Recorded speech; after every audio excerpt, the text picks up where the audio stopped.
নমস্কার বন্ধুরা, আমাদের চ্যানেলে আপনাদেরকে স্বাগত জানাই।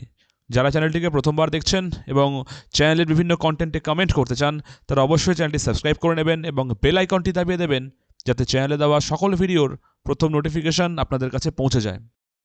তো প্রাইমারির প্রথম পর্যায়ের ইন্টারভিউ প্রক্রিয়া কিন্তু শেষ, মানে ইংলিশ মিডিয়ামের ইন্টারভিউ প্রক্রিয়া।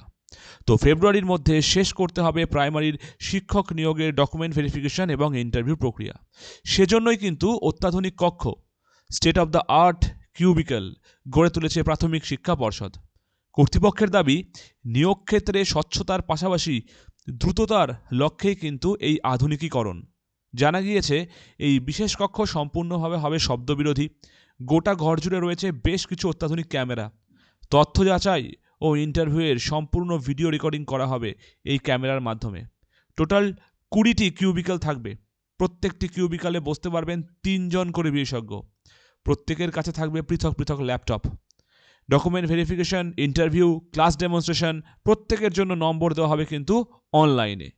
কর্তৃপক্ষের দাবি, একসঙ্গে 1500 থেকে 2500 প্রার্থীর তথ্য যাচাই বা ইন্টারভিউ নেওয়া হবে এই ঘরে।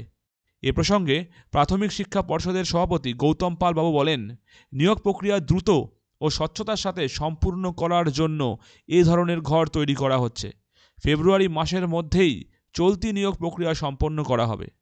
আমরা জানি, ইতিমধ্যে শুরু হয়ে গিয়েছে প্রাইমারি শিক্ষক নিয়োগের ডকুমেন্ট ভেরিফিকেশন এবং ইন্টারভিউ। ফার্স্ট ফেজে শুধুমাত্র ইংলিশ মিডিয়াম স্কুলের প্রার্থীদের ডাকা হয়েছে। টোটাল শূন্যপদ আছে 13,421টি। বছরের শেষে দুদিন ইংরেজি মিডিয়াম স্কুলগুলির জন্য ইন্টারভিউ হয়েছে। 235 জন প্রার্থীর মধ্যে ভুল তথ্য দেওয়ার কারণে 50 জনের প্রার্থীপদ বাতিল হয়েছে। ওই ইন্টারভিউ প্রক্রিয়া, ভিডিও রেকর্ডিং সব রকম ব্যবস্থা করা ছিল। 10টি কিউবিক্যালের ব্যবস্থা করা হয়েছিল তখন, কিন্তু প্রার্থী কম থাকায় ব্যবহার করা হয়েছে মাত্র 6টি। জানুয়ারির 3rd উইক থেকে বাংলা এবং অন্যান্য মিডিয়ামের জন্য ধাপে ধাপে ইন্টারভিউ প্রক্রিয়া শুরু হতে চলেছে বলে পর্ষদ সূত্রের খবর। এবার দেখা 3rd উইকেই শুরু করতে পারে নাকি আরও লেট করে ফেলে। খবর কিন্তু ছিল আজকে নোটিফিকেশান অ্যাটলিস্ট চলে আসবে এবং শুরু হওয়ার কথা ছিল 3rd উইক থেকেই। এবার দেখা যাক কবে কি হচ্ছে। আজকের খবরটি এই পর্যন্তই।